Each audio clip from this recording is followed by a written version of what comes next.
Bonjour à toutes, bonjour à tous et bienvenue sur la page Instagram de Bon Cop Bad Cop. Mon nom est Cyril Ekwala, ne soyez pas surpris de me voir sur cette page, mais j'ai l'immense privilège d'être, je dirais, le premier, je pense, le premier journaliste qui va interroger les tenants et les aboutissants de cette application, puisqu'il s'agit d'une application. On ne va pas parler du film, et je ne tarde pas, parce que ce n'est pas un film, c'est plutôt une application. Je me tourne donc vers mon invité qui est Marie-Livia Boger. Bonjour. Bonjour Cyril. Merci j'allais te dire merci d'être là, mais c'est ta page, puisque tu es, comme on dit en langage familier, tu es vraiment la grande Manitou derrière cette application Bon Cop Bad Cop, dont la sortie officielle est prévue dans quelques jours à peine, là, c'est pour le 5 octobre. Oui, en fait, on va avoir une manifestation le 4 octobre. Et puis, dans cette manifestation, on va évidemment parler de l'application. Mais oui, exactement. Donc, dans quelques jours. Mais alors, avant qu'on ne parle de ça, je voudrais qu'on parle un peu de toi, qui tu es, pour les quelques personnes encore qui ne savent pas qui tu es. Avant qu'on ne commence, tu es avocate. Oui. Et je ne peux m'empêcher de te poser la question sur un sujet d'actualité qu'on a appris à peine il y a quelques heures. C'est la mort de cette jeune femme autochtone, Joyce Ekachwan, j'espère que je prononce bien, morte dans un hôpital, l'hôpital de Joliette. Ouais.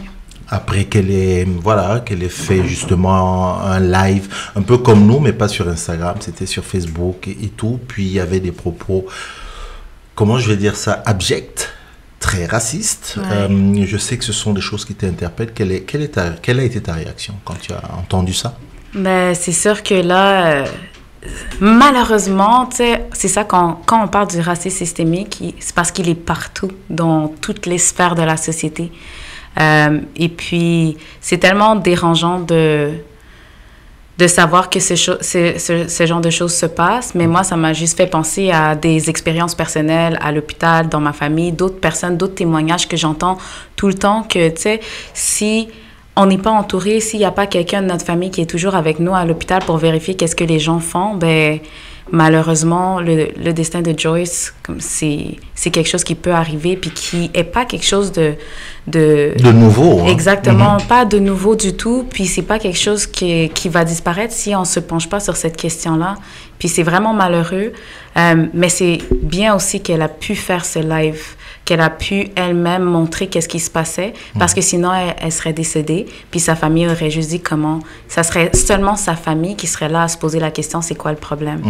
Malheureusement, c'est un peu ça le problème, c'est qu'il faut absolument un enregistrement pour se faire entendre. Puis c'est dérangeant, mais on espère vraiment pouvoir travailler, pouvoir travailler sur ça, puis faire avancer les choses, pas seulement avec la police, mais avec le système de santé, le système de justice, les systèmes de transport, tout simplement. Donc, il y a tellement de travail à faire.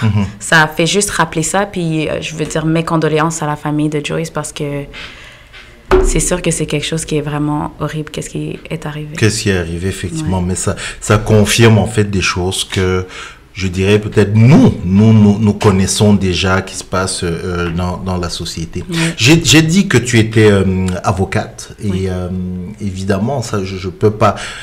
Tu peux pas y échapper dans une certaine mesure, dans le sens où je dis... Quand on va googler, par exemple, ton nom, on voit donc Marie-Livia Boger, avocate. À quel moment dans ta vie tu as rêvé de ça, de voir ce nom, et puis à côté, avocate? C'est apparu à quel moment? C'est très jeune. C'était en 4e année primaire. OK, déjà? Oui, parce que on avait beaucoup de policiers, pompiers, ambulanciers qui venaient. Et à chaque fois qu'ils venaient, je suis comme, oh, moi, je veux être policière. Oh, moi, je veux être ambulancière. Oh, moi, je veux être pompière. Et puis là, je suis comme, mais je peux pas être tout, là. Il faut que je décide. Hein. C'est pas à chaque visite de quelqu'un. Et puis là, je me suis dit, ben, qu'est-ce que j'aime faire dans la vie? Puis je sais que j'aime vraiment débattre. Et j'aime aider les gens. Donc, je me suis dit, c'est quoi le métier qui combine les deux? Puis j'ai dit, ça a tombé à être avocate. Donc, c'est sûr que j'étais jeune quand j'ai pris cette décision-là, mais au cours des années, il y a plein de choses qui se sont concrétisées puis qui m'ont confirmé que c'est vraiment ça que je voulais faire dans ma vie. de la 4e au primaire, déjà, il y avait cette vocation-là. Donc, celle d'aider les gens, venir aider les gens. Et c'est ça qui te mène vers le droit criminel? Le droit Parce que c'est ce que tu as choisi, hein, c'est ça. Ce que tu fais. Ben, je fais pas seulement du droit criminel, mais qu'est-ce qui m'a mené dans le droit criminel plus précisément? Ça, c'était une expérience que j'ai eue à 17 ans. Oui, parce que tu fais les affaires, c'est ça, le travail. Je fais les affaires, profilage racial. Voilà. Donc, c'est les 3 que je fais majoritairement. Et puis, c'est sûr, j'ai quelques dossiers en travail, mais c'est vraiment plus droit criminel, affaires et profilage racial. Mais qu'est-ce qui m'a mené à faire du droit criminel? C'était à 17 ans, par contre. Parce que là, je savais juste que je voulais être avocate, mais je pensais pas à autre chose. Puis, en fait, j'ai eu une expérience moi-même de profilage racial par un policier, brutalité policière aussi. Tout simplement parce que j'étais assis dans le métro à Villa Maria. Il y avait comme ma cousine qui m'avait appelé en disant qu'il y avait vraiment beaucoup de policiers, puis ça la stressait. Donc, moi et mes sœurs, on a décidé d'aller la rejoindre en attendant que notre père vienne nous chercher. Donc, quand on arrive, effectivement, il y avait peut-être une centaine de policiers qui faisaient dégager parce que je pense qu'il y avait une fête qui se donnait par des jeunes noirs. Mais les jeunes, ils étaient en train de justement rentrer dans le métro puis rentrer chez eux calmement. Mais nous, c'était la direction opposée. Donc, on arrivait au métro Villa Maria puis on rentrait pas dans le métro Villa Maria. Et puis moi, je me suis assise et puis... pendant 15 minutes, tout était correct, jusqu'à ce que mes sœurs qui étaient dehors et ma cousine me rejoignent à l'intérieur. Donc là, c'était problématique, il y avait 4 noirs ensemble, tu sais. Donc là, il y a 2 policières qui sont venues me voir. Une dit, c'est parce qu'on t'a déjà dit, tu pouvais pas t'asseoir ici. Je suis comme, je suis désolée, vous vous trompez de personne parce que vous m'avez jamais adressé la parole et tout. Puis les choses se sont escaladées vraiment rapidement parce que je suis comme, je comprends pas pourquoi moi, je peux pas m'asseoir. Tout le monde est assis depuis. C'est quoi qui fait que moi, je peux pas m'asseoir sur le banc? Et puis, là, j'ai vu que la policière commençait à s'exciter un peu. Puis, elle voulait mes identifications. Puis, j'étais comme, ben, regarde, si c'est pour aller, je vais juste sortir, puis c'est correct. Mais là, elle voulait plus que je sorte. Donc là, elle m'a pris par le manteau, elle m'a poussée. J'ai failli tomber dans les escaliers roulants. Et puis, là, après, je me suis retournée. Je fais comme, mais pourquoi toute cette violence? Puis elles m'ont plaqué au mur. Puis là, je suis comme, mais c'est quoi ça? Genre, qu'est-ce que j'ai fait? Puis elle est comme, c'est parce que t'es black, t'as compris? C'est parce que t'es black. Elle te l'a dit comme ça? Elle me l'a dit comme ça, puis je m'en rappelle encore comme, comme si c'était hier. Puis là, ils m'ont mis les menottes, ils m'ont amené dans l'auto, ils m'ont peut-être demandé, dans ce temps-là, j'avais 17 ans. Donc, ils m'ont comme demandé mon âge peut-être 6 fois, là, parce que si j'avais 18 ans, ça aurait été plus facile de juste me donner un dossier criminel et tout, une accusation et tout, mais j'avais 17 ans. Puis là, en me posant des questions, elle a vu que, tu sais, j'étais aux études, que, tu sais, j'étudiais, dans ce moment-là, j'étais à Dawson en Law, Society and Justice et tout, puis elle voyait que j'étais pas quelqu'un qui était... Puis là, elle m'a dit, « Ah, mais tu nous as fait perdre notre temps, on aurait pu vraiment attraper un délinquant, non. » Là, je suis comme, si vous aviez répondu à ma question au départ, il n'y aurait pas eu tout ça, tu sais. Mais ça m'a pris du temps, là, avant de porter plainte. J'ai déjà pris peut-être 2 semaines avant de... J'étais comme, oh my God, j'étais vraiment sous le choc. J'étais comme, comment les autorités peuvent faire ça à ce point-là, tu sais. Brutaliser quelqu'un comme ça sans aucune raison. Puis c'était la première fois que ça m'arrivait à moi. C'était pas la première fois que j'entendais que c'est arrivé, mais le fait que ça t'arrive, c'est complètement différent d'entendre les histoires. Tout à fait. Exactement. Puis ça m'a pris 1 an, là, avant que je porte plainte en déontologie policière, mais... Ça a quand même pas mené à grand-chose à part mettre une tâche dans son dossier, mais je trouve que c'est quand même important de mettre des tâches dans les dossiers des policiers. Puis ça m'a quand même un peu réconfortée de savoir que cette histoire-là est restée dans le dossier de la policière. D'accord. En fait, cette conscience, ce parcours, dans ton parcours, en fait, on voit qu'il y a une continuité, une espèce de oui, c'est ça, je dirais un fil rouge permanent depuis l'âge de 17 ans. Mais ça vient de quoi? Tu as dit que tu as eu envie de le faire quand tu étais en 4e primaire, mais est-ce que c'est aussi dans le milieu de la maison? Est-ce que avec les parents, ils vous ont mis tout de suite une conscience comme ça, ou c'est toi toute seule dans la famille? Non. En fait, mon père, mes parents n'ont jamais été des autoritaires. Mon père nous disait, vous devez nous écouter jusqu'à ce que vous trouviez que ça fait plus de sens. Donc, on n'a pas été élevé en fonction de c'est l'autorité, tu fais qu'est-ce qu'il dit. On a été élevé par, c'est l'autorité, tu fais qu'est-ce qu'il dit, à moins que ça fait pas de sens. Tout à fait. Donc, que ce soit avec les professeurs, que ce soit avec les policiers, que ce soit avec n'importe qui représente l'autorité, moi, intérieurement, à chaque fois que je vois quelque chose d'injuste, j'ai de la misère à rester silencieuse. Donc, ouais, donc c'est sûr que je pense que ça allait avec mon caractère, là. Puis c'est ça. Puis après l'événement qui s'est passé quand j'ai eu 17 ans, j'ai dit, imagine si j'avais 18 ans, là. C'était tout de suite j'aurais eu un casier, j'aurais eu des accusations, puis j'aurais sûrement été laissée entre les mains d'un avocat qui ne prend pas le temps d'écouter mon histoire, puis ne comprend pas nécessairement c'est quoi le profilage racial, puis peut-être déjà à la base en me recevant va croire que je suis là parce que je le mérite. Donc je suis comme, il faut avoir des avocats qui connaissent cette réalité-là, puis qui prennent le temps de l'analyser dans les dossiers qu'ils reçoivent. Puis ça fait juste confirmer, qu'est-ce que... comme mon sentiment, parce que le profilage racial est à 58% responsable de la surreprésentation des Noirs dans le système carcéral. Oui, ça c'est quelque chose dont on va reparler, parce que ça vient très souvent ça revient très souvent dans ton discours, et ainsi de suite. C'est quelque chose qui te semble beaucoup te tenir à cœur. Mais tu as dit tantôt, tu fais du droit criminel et du profilage racial. C'est deux domaines de droit différents. Oui. Parce que le profilage racial, c'est du civil ou c'est à travers le code déontologique. Donc, il y a deux systèmes pour ça. Ça fait pas partie du code criminel. Donc, c'est sûr que si je reçois une personne qui a eu des accusations, je peux quand même faire une requête charte pour dire qu'il y a eu profilage racial et il n'y avait aucune raison d'arrestation. Donc, c'est possible toujours dans le droit criminel, mais c'est parce que la personne a eu des accusations. Mais dans beaucoup des cas, les personnes n'ont pas eu d'accusation et dans ce temps-là, on peut quand même porter plainte en civil, comme ils ont fait avec Pierre Coriolan, comme ils ont fait avec Kenrick McRae. Donc, ce sont des cas où est-ce que, justement, ils font part du mauvais traitement policier et ils peuvent recevoir compensation par rapport à ça. Donc, c'est deux choses différentes, c'est deux systèmes différents. Alors, je veux qu'on vienne tout de suite dans l'année... cette année, l'année 2020, une année quand même particulière pour nous, pour tout le monde. Oui, il y a la COVID-19, mais il y a aussi eu moi j'ai toujours parlé d'assassinat. D'aucuns, dans un langage très propre, disent bavure policière. Ça m'engage là quand je dis assassinat, qui ont fait que d'une certaine manière tu as été présente avec d'autres comme on dit, dans l'espace public. Donc, je prends quasiment depuis le mois de février, avec les différentes manifestations, des choses comme ça. Il y a eu notamment la création d'une clinique juridique, par exemple, à Montréal-Nord. Oui. Est-ce que tu peux nous parler un peu de cette clinique? Pourquoi vous l'avez créée et d'où ça vient? Oui, la clinique juridique était une idée à la base de l'Association des étudiants noirs en droit de l'UQAM, dans le temps où est-ce que j'en faisais partie avec plusieurs autres. Et puis, on s'était dit qu'on voulait faire une clinique communautaire, une clinique qui est dans le quartier. Parce qu'on va dire, il y a plusieurs cliniques où est-ce que les gens, partout de Montréal, doivent prendre rendez-vous et se rendre jusqu'à la clinique, peu importe où ils habitent sur Montréal.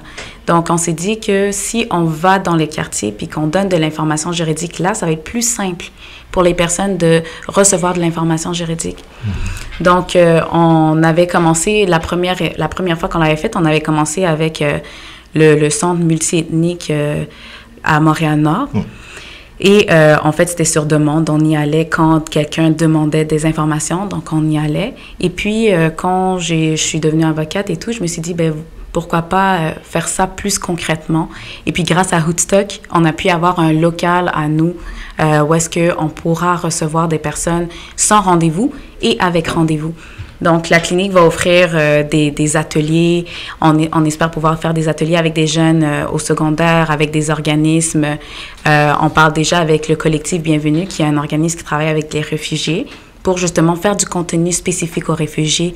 Et la clinique va aussi avoir, évidemment, une équipe spécialisée en profilage racial. Okay. Donc, les étudiants vont recevoir une formation sur comment faire une plainte en déontologie policière et les étapes à suivre. On va même avoir un service d'accompagnement parce que quand on fait une plainte en profilage racial, des fois, il faut se présenter en personne au poste de police du quartier Mais tu sais, c'est comme dire à une victime d'aller chez son agresseur pour porter plainte, tu sais. Donc, il y a l'accompagnement pour, tu sais, s'assurer que la personne est à l'aise puis pas retraumatisée par qu'est-ce qui lui est arrivé. Tout à fait. Depuis qu'on parle, c'est un raccourci que je vais faire, je rassure déjà ceux qui nous regardent, mais le mot bavure policière revient très souvent. Ouais. Et je vais la poser la question peut-être de manière très directe, Marie-Livia. Est-ce que... Ok, tu nous as raconté l'incident de quand tu avais 17 ans. Ouais. Est-ce que c'est depuis cet incident, ça criait entre la police et toi? J'entends institution, police et peut-être même les policiers. Est-ce que ça criait un fossé? Bah, c'est sûr. Qui fait que tu as comme ça d'emblée comme une espèce de peut-être de méfiance envers la police d'emblée? Ben, c'est sûr que quand quelque chose comme ça ouais. t'arrive, on sait que pas 100% des policiers sont comme ça. Mais par contre, c'est peut-être le premier événement qui m'a choqué, mais c'était pas le dernier. Après, il y a plusieurs mini-agressions où est-ce que tu vois les mauvais policiers et les bons policiers qui regardent à l'écart, qui font rien. Tu sais, donc, c'est sûr que ça, c'est plate, là, mais je veux dire, c'est pas dans... Comment je pourrais dire? C'est sûr qu'il y a un fossé dans le sens que quand je vois un policier, ma première réaction, ça va pas faire « Ah, phew, je suis en sécurité ». Ça va faire « Fais attention, j'espère que tu marches droit parce que sinon, comme il va trouver quelque chose pour t'arrêter, même s'il y a rien à t'arrêter, il va trouver quelque chose pour t'arrêter. » Donc, c'est ça les premiers réflexes, tu sais, que j'ai jusqu'à présent. Puis après... Jusqu'à présent. Jusqu'à présent. Okay. Puis après, tu sais, là, si je dois discuter avec un policier, c'est par la suite que je vais faire « OK, c'est correct, tu vois. » mais c'est sûr que c'est problématique, puis je suis pas la seule, tu sais. Donc, j'ai eu plusieurs témoignages, puis il y a des familles qui ont vu un de leurs membres se faire maltraiter par des policiers. Puis même les enfants plus jeunes de 8 ans ont perdu confiance en la police. Donc, c'est sûr que je ne vais pas toutes les mettre dans le même bateau, mais c'est pas vrai que je vais approcher les policiers comme si j'avais jamais subi de brutalité policière. Malheureusement, je suis humaine et puis je vais prendre cette précaution-là avant de aller plus loin. Là. Je ne vais pas agir comme si j'étais une personne privilégiée autour d'un policier. D'un policier, tout à fait. Dernière question avant qu'on ne parle maintenant de notre application, toujours pour aider peut-être ceux qui ne te connaissent pas et comprendre peut-être ta démarche. Tu parles de justice alternative pour toi. Qu'est-ce que c'est la justice alternative? À Hoodstock, en fait, je travaille sur un programme de justice alternative.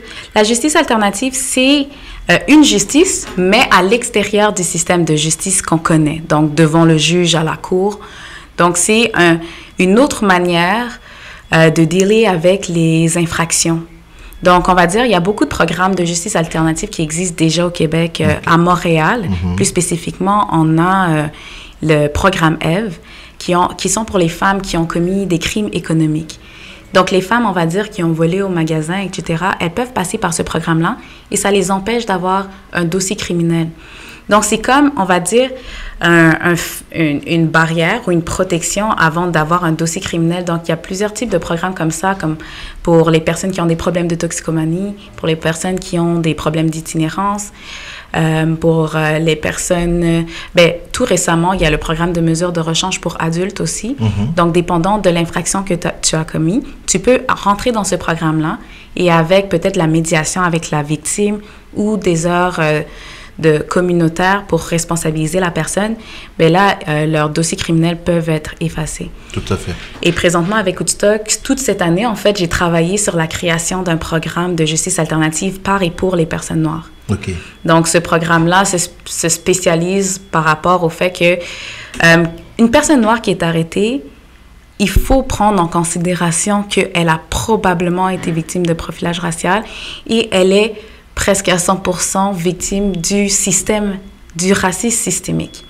Donc, c'est pas dire c'est jamais de sa faute, là. C'est pas ça, un programme de justice alternative. C'est plus de dire comment on peut dealer avec ce genre de problème parce que ce problème, c'est pas un problème criminel, mais plus un problème social. Donc, ça implique tout le monde. Donc, dans ce programme-là, ça implique la famille, ça implique les amis, ça implique la communauté. Puis, on veut pas donner juste des heures communautaires où est-ce que la personne va balayer un plancher puis va, après avoir fait ses heures, va juste retourner dans sa vie comme à la normale. C'est une manière de dire, Olivia, c'est une manière de dire que beaucoup de crimes, notamment faits par des personnes noires en général, proviennent beaucoup plus de fractures sociales dans leur vie. Oui, puis pas seulement par les personnes noires, tu sais, ça peut être... Ou des criminels, des gens c'est ça, c'est juste qu'en s'entend, les Autochtones, les Noirs sont surreprésentés dans le système. Les Autochtones ont, on va dire, les tribunaux Gladue, où est-ce qu'ils ont ce rapport qui est écrit par rapport à leur histoire spécifique, mais par rapport à toute l'histoire de leur communauté, avec les pensionnats, avec peut-être, tu sais, l'histoire de leur réserve, etc. Donc ça, c'est quelque chose qui se fait pour les Autochtones. Mais par contre, il n'y a rien qui se fait présentement pour les Noirs, puis ça... C'est problématique parce qu'il y a aussi un problème pour les Noirs. Donc, c'est sûr que ça serait l'idéal que ce programme-là puisse s'officialiser dans les prochaines... Ton intention est de le présenter à, je sais pas, aux autorités, le ministère de la Justice, Voilà, c'est ça, au ministère de la Justice. Donc, parallèlement à ça, à ce travail que tu as fait, on l'a dit au début, il y a donc cette application que tu vas lancer, qu'on voit, Bon Cop, Bad Cop. Alors, je vais regarder mes fiches pour dire que alors c'est une application qui lutte activement contre le profilage racial, le racisme systémique et les bavures policières. Alors, vu comme ça, on se dit, waouh, une application qui lutte contre, évidemment, 1001 questions se posent. Moi, j'ai donc la mission de te poser, la responsabilité de te poser ces questions. Bon Cop, Bad Cop, une application qui lutte activement contre le profilage racial. C'est-à-dire quoi? On va la télécharger et elle sert à quoi? Comment ça fonctionne? Dis-nous tout un peu. D'où c'est venu d'ailleurs? Mais il y a plusieurs... D'où c'est venu? Oui, d'où c'est venu cette idée-là de créer une application comme ça? En fait, il y a des applications qui existent par rapport où est-ce que tu peux filmer des policiers puis que ça va directement dans un live feed sur YouTube, etc. Mais en tant qu'avocate, j'ai plusieurs clients qui se font mettre les menottes juste parce qu'ils étaient en train de filmer des policiers. Puis moi-même, des fois, quand je vois des personnes se faire arrêter, moi, je filme juste pour que les policiers sachent, mais ils sont toujours là en train de se protéger, en train de cacher la caméra, en train d'inventer des choses comme quoi on n'a pas le droit de filmer, mais c'est faux. Donc, je trouve que, déjà, à la base, l'idée de faire cette application-là, c'était de permettre à tout le monde de pouvoir enregistrer qu'est-ce qui se passait, mais en audio, pour justement avoir la preuve de tout ce qui se passe. Parce que malheureusement, quand on va à la cour, un policier en uniforme commence déjà avec plus de crédibilité qu'un citoyen. C'est juste un inconscient, là, tu sais, parce que le policier est supposé représenter la justice. Donc, c'est bien plus difficile de démontrer qu'il a mal agi qu'un citoyen. Donc, c'est sûr que dans un monde idéal, évidemment, un policier n'est pas supposé agir comme il agit, faire du profilage racial, brutaliser les gens sans aucune raison. Donc, c'est pour ça que ça permettrait aux personnes d'avoir justement un enregistrement à leur disponibilité. Mais c'est pas seulement ça. Je trouve qu'une autre chose qui permet de protéger les gens, c'est la connaissance de leurs droits. Donc, l'application va avoir des articles simples, courts, peut-être un peu plus élaborés que les posts de la clinique juridique pendant la COVID qu'on avait faite, mais des posts en lien avec justement le droit des policiers et qu'est-ce que les gens peuvent faire dans différentes situations. Comme par exemple, si je suis passager dans une auto, est-ce que le policier peut me demander ma carte? Si je marche dans la rue, est-ce que le policier peut me demander ma carte? Si je suis chez moi, est-ce que le policier peut rentrer chez moi sans mandat? Des affaires comme ça. Donc, c'est tous des petits articles qui vont permettre aux gens de justement s'informer un peu plus sur tout ce qui tourne autour du droit des policiers et de nos propres droits en lien avec les policiers. Et en plus, cette application va permettre comme on va dire, il y a un formulaire. Donc, à chaque interpellation policière, les personnes qui utilisent l'application pourront écrire, OK, ben c'est quoi le nom du policier qui m'a interpellé, c'est quoi son matricule, c'est quoi son poste, où j'étais, etc. Parce que le policier a le droit, a le devoir de me donner son nom et son matricule Exactement. quand il m'interpelle, ce que beaucoup de gens ne savent pas. Mhm. Exactement. Donc, tu sais, si un policier nous interpelle, la première chose qu'on peut dire vraiment, c'est quel est votre nom, quel est votre matricule, quel est votre poste. Donc, le policier doit vous dire ces informations-là, et puis ça va contre la déontologie policière s'il ne le fait pas, ou s'il dissimule son identification. Donc déjà, avec ces informations-là, avec Concordia, on a pu justement avoir des étudiants qui vont rassembler toutes ces informations-là et on va pouvoir faire des rapports disant, OK, ben voici qu'est-ce que dans les 3 derniers mois, on a vu grâce à l'application. Puis ça va être un gros pouvoir donné à la communauté. Parce que là, présentement, les policiers font un formulaire, vous savez, un formulaire pour justement avoir ce type d'informations-là. Oui. Mais c'est donné aux personnes qui commettent du profilage racial puis qui font des interpellations sans aucune raison, la responsabilité de eux-mêmes s'évaluer. C'est comme si vous complétez avec cette application, ton équipe et toi, vous voulez compléter. On a vu comment ça s'appelait, la nouvelle politique d'intervention, par exemple, policière au SPVM. Je sais que beaucoup d'intervenants dans le milieu ont trouvé que c'était incomplet. Ben, c'était inutile. Ok, carrément inutile.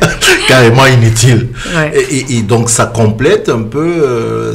L'idée, c'est quoi? D'aller plus loin que... L'idée, c'est que... Pas seulement les policiers. On va avoir des informations qui vont être précises, qui vont venir de la communauté directement. Et puis qui vont nous permettre de montrer aux dirigeants, voici les problèmes, puis voici exactement où ils sont. Puis je trouve que ça va être super important. C'est super important d'avoir ces informations-là. C'est super important d'avoir ces données-là. Puis c'est comme Thierry Lindor qui le disait que c'est pour ça qu'il a commencé le Colors of COVID, pour voir à quel point ça impactait, le COVID impactait nos communautés. Et puis ces données-là peuvent justement démontrer, OK, c'est où qu'il y a le plus de problèmes, c'est à quel directeur précisément. Parce que le problème, OK, avec le profilage racial, c'est que c'est pas, évidemment, effectivement, c'est pas tous les policiers qui font du profilage racial, mais malheureusement, il n'y a aucun système pour savoir quel policier le fait. Puis quel policier continue à le faire, tu sais, parce que moi, on va dire la policière qui m'a brutalisée quand j'avais 17 ans, quand j'ai fait de la médiation en déontologie policière, on m'a dit que c'était pas la première plainte contre elle. Voyez, mais c'est seulement à travers les plaintes en déontologie policière qu'on peut vraiment savoir comme l'historique, par exemple, de telle policière ou tel policier. Exactement. On peut ça, et puis je trouve qu'avec ces informations-là, la communauté pourra ensuite les utiliser pour se protéger. Donc, c'est sûr que la première étape, c'est de faire les analyses, de sortir les rapports, mais je pense que c'est super important que la communauté ait des données. Parce que si on demande des données aux policiers, malheureusement, tout le monde sait qu'on ne va pas les recevoir. Ou tout le monde, à chaque fois qu'on écrit un courriel, ils sont toujours en vacances quand on a besoin de quelque chose. Donc, c'est quelque chose comme ça, on n'aura plus besoin d'attendre par rapport aux données des policiers, mais on peut nous-mêmes se faire nos propres données. Et comme ça, ici, on peut pointer les différents problèmes et amener des solutions plus précises par rapport à ces données-là. Je suis convaincu que parmi celles et ceux qui nous regardent en ce moment et qui vont découvrir justement l'application, déjà avec le choix du nom, du bon cop, bad cop, je vais te dire d'emblée... On parlait d'audio. Je me suis dit, bon voilà, c'est une application, je l'ai sur mon téléphone, puis dès qu'un policier arrive, hop, j'appuie sur l'application, je remets le téléphone dans la poche juste pour avoir de l'audio. Je profite pour poser la question parce qu'il y a peut-être des gens qui ne le savent pas. Est-ce qu'un policier ou une policière, dans une interpellation, a le droit de me demander de me prendre mon téléphone? Si par exemple, je filmais ou des trucs? Non. Voilà. Le policier, dans une interpellation, n'a pas le droit de prendre ton cellulaire. Là, si vous êtes en état d'arrestation, là, ça devient différent. Et puis, c'est même pas dans tous les cas qu'il peut prendre le cellulaire. C'est si ça a un lien avec l'accusation. Ce qui veut dire que si au moment d'une interpellation, j'ai mon téléphone, j'ai l'application Bon Cop Bad Cop, je peux tout de suite l'enclencher pour ne serait-ce que l'enregistrement de la conversation. Il n'a pas le droit de me prendre mon cellulaire. Non, il ne peut pas. OK. Donc, il ne s'agit pas de... C'est pas une application vraiment pour que les choses soient d'emblée claires. C'est sûr qu'au fur et à mesure des semaines, quand l'application va sortir, les gens comprendront plus. Mais l'idée n'est pas d'aller enregistrer des policiers de manière illégale. C'est pas ça. Non, parce qu'on a le droit. Il y a une décision claire de la Cour qui dit qu'on a le droit d'enregistrer. Okay. Il n'y a rien qui nous empêche de l'enregistrer. Donc, c'est pas illégal du tout. Donc, les policiers aiment juste pas ça parce que justement, ils font des choses de mal puis ils veulent pas se faire filmer. Mais il y a rien du tout de mal. Et puis, c'est légal de filmer ou d'enregistrer. Il n'y a rien d'illégal. D'accord. Donc, je veux qu'on revienne donc sur ces explications-là. On prend l'application, on fait des rapports, on peut avoir le matricule du policier. Donc, il y a un centre où toutes ces informations-là, on va dire quoi, sont regroupées, Oui. mais qui servent à quoi à la fin? C'est quand quelqu'un a un problème, on peut présenter ça au tribunal, c'est ça l'objectif? Oui, c'est ça, parce que la troisième affaire que l'application fait, c'est diriger rapidement à un avocat si besoin. Un avocat, oui, effectivement, donc, il y a comme... C'est ça. Donc, on va dire si... Là, c'est sûr que dimanche, il y aura vraiment plus de détails par rapport à l'application, mais... Après l'enregistrement, ça envoie un formulaire, puis c'est là que les personnes peuvent rajouter des informations sur leur arrestation. Est-ce qu'ils ont été menottés, menacés, blessés, etc. Est-ce qu'il y a eu des accusations, un constat d'infraction, etc. Donc, toutes sortes de questions qui vont nous permettre d'avoir des informations qui nous seront utiles. Mais après ça, à la fin du formulaire, quand la personne soumet le formulaire, s'il veut porter plainte ou s'il a besoin d'un avocat, il peut directement prendre rendez-vous à travers l'application. Okay. Donc, pour plusieurs personnes, il y a beaucoup de personnes et beaucoup de clients que j'ai que comme c'est les gens autour d'eux, après avoir su l'histoire, qui les ont poussés à aller porter plainte. Mais je pense qu'en mettant cette option directement dans l'application, ça devient une formalité, je pense, de porter plainte dès que quelque chose de mal arrive. Donc, je trouve que, et puis ça, c'est depuis que je suis plus jeune, parce que même dans mon quartier, beaucoup de jeunes, ils commencent, ça sert à rien de porter plainte parce qu'ils vont toujours refaire la même chose. Mais porter plainte, ça met des tâches dans leur dossier, pour de vrai, puis ça montre qu'il y a un problème. Qu'il y a un problème qui n'est pas résolu, parce que pourquoi ce policier revient encore en table de médiation après la 7e plainte contre lui? Donc, ça, c'est des choses super importantes, puis je pense que là, on devrait comme faire de ça une formalité, puis... la clinique juridique de Montréal-Nord, justement, va être en mesure d'accompagner les personnes dans ce système de plainte en déontologie policière. Après, si c'est plus compliqué, c'est sûr, on a des avocats directement qui peuvent prendre les dossiers puis porter ça dans le système de justice. D'accord. Sur des modalités beaucoup plus pratiques, l'application, quand on l'a, là, parce que tu viens d'évoquer une j'allais dire quoi, une des missions de l'application qu'on peut tout de suite appeler un avocat, mais est-ce que ça veut dire que l'application est limitée territorialement? Oui, pour le moment, pour les moments, je travaille avec des avocats de Montréal. De Montréal. Donc, ça va être Montréal et les environs. Après, pour le reste de la région, on n'a pas encore des avocats établis sur tout le Québec. Donc, c'est sûr que ça, c'est le but. Ici aussi où il y a le plus grand nombre je veux dire, de bavures. Hein. Voilà, celui qui est enregistré, en tout cas. Enregistré, on ne sait pas ce qu'il y a ailleurs. La preuve, il y a eu Joliette, on ne sait, c'est pas une bavure policière, mais on ne sait pas des choses qui se passent là-bas. Heureusement que C'est ça. Donc, pour le moment, c'est pas appeler un avocat, c'est prendre rendez-vous via l'application. OK, c'est prendre rendez-vous. Oui. Mais tu dis, tu veux être en contact, donc la personne va te rencontrer et tout. Mais oui, pour le moment, c'est sur la région de Montréal, mais par la suite, on veut l'élargir sur tout le Québec. Mais par contre, l'application est disponible partout quand même. Oui, c'est ça. C'est juste pour la partie rendez-vous avec avocat. Comment... Je suis passé là-dessus très rapidement. Le nom. Allons un peu dans l'anecdotique. Le bon cop, bad cop. Pourquoi ce nom? Pourquoi Parce que ça sonnait bien, parce que ça représente bien qu'est-ce que l'application tourne autour. Et puis, c'est ça. Je pense pas qu'il y a vraiment plus, là. Non. Ouais, je me suis dit, c'était un beau nom. C'était un beau nom qui fonctionnait bien, puis c'était intéressant avec l'application. Surtout que, il y a beaucoup de personnes, c'est sûr qu'il y a une partie des personnes qui disent qu'il n'y a pas de bons policiers, mais il y a une autre partie des gens qui disent qu'il y a des bons policiers. Donc, c'est sûr que, tu sais, ça fait jouer ces deux aspects-là. C'est l'application, évidemment, que les gens qui vont porter plainte, c'est pour les mauvais policiers, mais je suis sûre qu'à travers ça, on va peut-être avoir, tu sais, des bonnes interventions policières, etc. Hein. Mais alors, tu as dit que les rapports que vous allez obtenir à travers les utilisateurs de cette application-là, vous pouvez vous servir de ça après, notamment pour des choses en cours. Mais est-ce qu'éventuellement, vous pouvez aussi les présenter, je dis ça comme ça, au service de police de Montréal, par exemple, pour dire, regardez, voici nous un rapport, ça peut vous aider à améliorer vos politiques d'intervention, par exemple. Est-ce que c'est quelque chose qui est envisageable? Parce que les données dans le monde gouvernemental sont super importantes. On ne peut pas venir devant le gouvernement et faire « on sait qu'il y a ce problème ». Il faut toujours venir avec quelque chose, il faut toujours venir avec une preuve, il faut toujours venir avec une recherche.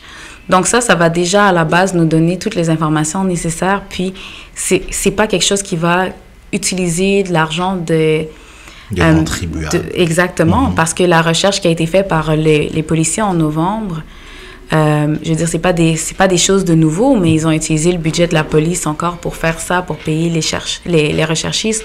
La consultation sur le racisme systémique, c'était pas le premier, mais à chaque fois, c'est toujours ça. À chaque fois, c'est toujours des nouveaux comités. Puis ça utilise pour évaluer le problème et pour voir comment on va faire.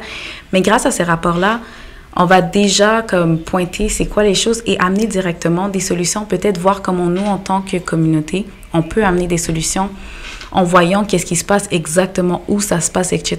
Donc, je pense que ça va être super intéressant de voir quel genre de données on va avoir. Bien, évidemment, on sait qu'il y a du profilage racial, mais je veux dire, par rapport à la spécificité des données, je pense que c'est la première fois qu'on va avoir quelque chose d'aussi spécifique. On va terminer bientôt, Marie-Livia. J'ai encore deux, trois questions, notamment sur l'application proprement dite, son accessibilité. On le dit tout de suite aux gens, ou je te laisse le dire, c'est payant, c'est gratuit, comment ça va fonctionner? C'est gratuit, évidemment. Voilà. C'est gratuit. Donc, c'est gratuit. C'est mieux que toi-même tu le dises. D'aucuns pourraient croire que c'est payant.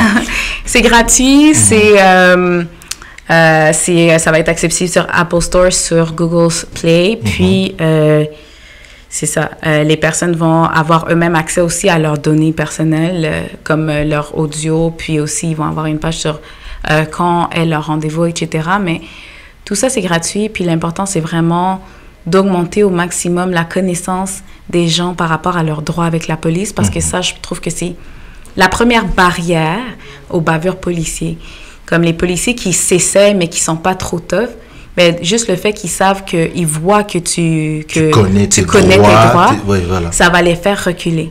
Là, c'est sûr, il y a d'autres policiers que c'est plus intense, donc c'est pour ça l'audio, c'est important, tu sais. Pour les policiers, que même s'ils voient que tu connais tes droits, ils vont quand même agir de manière à pas respecter tes droits, à faire une bavure policière, etc.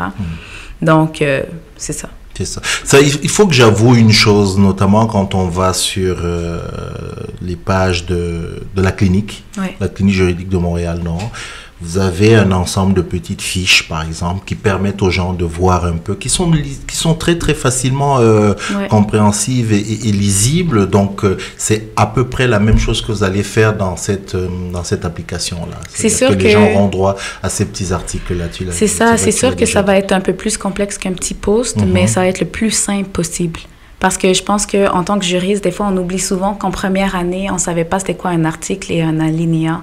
On ne savait pas c'était quoi un code civil. Puis, à force de travailler entouré de juristes, on oublie que des choses aussi simples ne sont pas aussi simples pour tout le monde. Parce que nous aussi, il y a 3 ans, il y a 4 ans, quand on a débuté nos études, on ne connaissait pas toutes ces choses-là.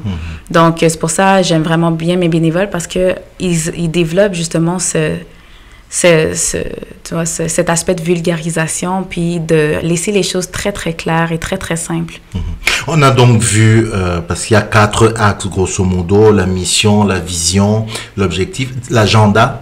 Quand vous dites qu'il y a un agenda, c'est quoi exactement? Vous donnez quoi c'est quoi l'agenda? Bien, c'est sûr que ce dimanche, il va y avoir une manifestation. Juste aller dans la page Bon Cop, Bad Cop, puis on va mettre l'affiche bientôt. où est-ce que justement vous avez entendu, hein, allez sur la page. On veut souligner, c'est sûr que depuis le 31 mai, la première manifestation, il n'y a pas beaucoup de choses qui ont été faites par les gouvernements. Il y a eu la création de quelques comités, mais pas vraiment grand-chose. Donc, on veut souligner le travail des organismes communautaires. De qu'est-ce que les organismes... Le communautaire a travaillé plus que le politique. Oui, vraiment, beaucoup plus en lien avec ça. Beaucoup d'organismes se sont mobilisés. On dit, OK, ben nous, qu'est-ce qu'on peut faire? Comment on peut agir en fonction du racisme systémique par rapport en fonction du profilage racial? Donc, on veut souligner les actions qui ont été faites depuis. Puis aussi, bien sûr, on veut présenter l'application pour justement que tout le monde puisse l'avoir dans son cellulaire. Comme ça, dès qu'ils sont interpellés par un policier, on ne prend pas de chance, on enregistre. Comme ça, on ne va pas se dire « j'aurais dû enregistrer ». Donc, c'est sûr que on a hâte pour ça. Donc, ça, c'est la première étape. La deuxième étape, c'est dans 3 mois, on espère pouvoir avoir assez de données pour pouvoir sortir un premier rapport qui va permettre justement de faire un état des lieux, de voir, OK, peut-être c'est quel quartier, quel poste de police, etc., qui a du travail à faire encore. Donc, ça, c'est l'idée pour le moment. Et puis, évidemment, à chaque fois que quelqu'un veut porter une plainte en déontologie policière, on a les bénévoles de la clinique juridique de Montréal-Nord qui sont là pour les accompagnements et pour expliquer tout le processus de déontologie policière. Merci Marie-Livia Bouger de nous avoir donné cet entretien qui permet d'en savoir un peu plus sur cette application. Donc je rappelle d'aller sur la page dès le 4, dès le 5, il y a, ça va être le lancement officiel. Quand on t'entend, quand on te suit, on te voit aller, on se demande, mais qu'est-ce qui te motive, qu'est-ce qui te guide pour faire tout ça? Je pense que la solution vient de nous. Puis que c'est sûr que c'est bien se plaindre pour voir où sont les problèmes, mais après, qu'est-ce qu'on fait de ce problème-là? Puis c'est sûr qu'une personne ne peut pas changer le monde, mais si chaque personne se dit qu'est-ce que lui il peut apporter, ça va changer beaucoup de choses. Donc je pense qu'à chaque fois, je me pose toujours la question, qu'est-ce qu'on peut faire, qu'est-ce qu'on peut faire, qu'est-ce qu'on peut faire? J'aime pas rester sur un problème. Donc je pense que c'est ça qui me motive à chaque fois d'essayer de trouver des solutions, puis essayer d'aller de l'avant. La solution vient de nous, elle vient de nous dire, j'allais dire l'avocate activiste. Ouais. Oui, ok. La solution vient de nous, elle vient de le dire. Donc, restez, comme on dit, vraiment à l'affût pour télécharger cette application sur les 2 plateformes, hein, Apple Store, Google Play, il n'y a pas de problème. Ouais. Le 6, l'idéal qui va te faire sauter au plafond, ce sera de voir qu'il y a eu combien de téléchargements. Oui, c'est ça. Combien à peu près? Genre... Ah bon, je sais pas, moi. Genre, s'il y a 500 d'un seul coup, ce serait bien. 500, on va dire les 33 000 Montréalais. Voilà, 33 000 Montréalais, c'est exactement ça. Voilà, merci beaucoup Marie-Livia. Et puis, on le dit, hein, elle a proposé, avec son équipe, elle a proposé l'application Bon Cop, Bad Cop, c'est très facile. Et puis maintenant, à vous de vous en servir quoi pour faire ce qu'il faut. Je te laisse le dernier mot à celles et ceux qui nous suivent par rapport à ça. Tu les regardes là et puis tu leur dis. OK. Ah, c'est plutôt là. Voilà. Ben, c'est sûr que j'ai beaucoup parlé de la manifestation qui aura lieu le 4 octobre, mais il y aura aussi une manifestation en l'honneur de Joyce le 3 octobre, samedi. Donc, regardez dans Facebook, j'ai pas regardé c'était où exactement, mais il y aura une manifestation à Montréal, Justice for Joyce, et il y aura une manifestation dimanche pour justement voir comment nous, on a pris action pendant tout ce temps. Donc, merci. Merci, bye bye.